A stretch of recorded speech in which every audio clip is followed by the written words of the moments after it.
राम राम। भगवान जिसकी जो सेवा लगाता है, अगर वो उस सेवा में पारंगत हो जाए तो उसका जवाब नहीं होता। महाभारत का युद्ध तैयारी पर था, दोनों तरफ की सेनाएं एकत्रित हो चुकी थी, लेकिन एक राजा अपनी सेना सहित बाद में आया। वो राजा थे उडुपी के महाराजा। अब वो भगवान कृष्ण के पास आए कि बताइए मैं किस पक्ष से युद्ध लड़ूं। भगवान कृष्ण ने कहा पक्ष तो पूर्ण हो चुके हैं।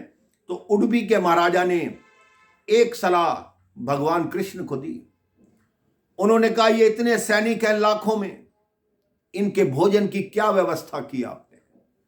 कृष्ण जी भी सोच में पड़ गए। तो उस राजा ने कहा मैं और मेरी सेना इन सब सैनिकों का, दोनों पक्षों के सैनिकों का भोजन बनाएंगे।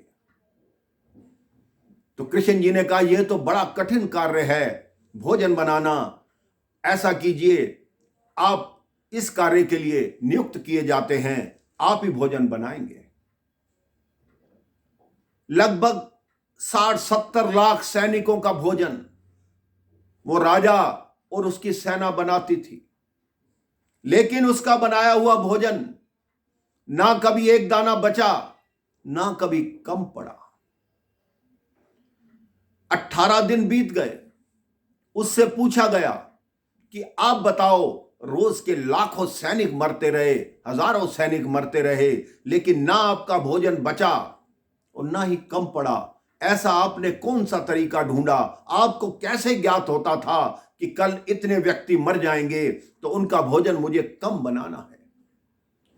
तब उडुपी के राजा ने उत्तर दिया कि मैं भगवान कृष्ण के आगे जब वो भोजन कर चुके होते थे तो उनके आगे गिनकर मूंगफली रखता था। भगवान कृष्ण जितनी मूंगफली खाते थे, मान लीजिए 50 मूंगफली खाई, तो मुझे ज्ञात होता था कि अगले दिन 50,000 सैनिक मरेंगे।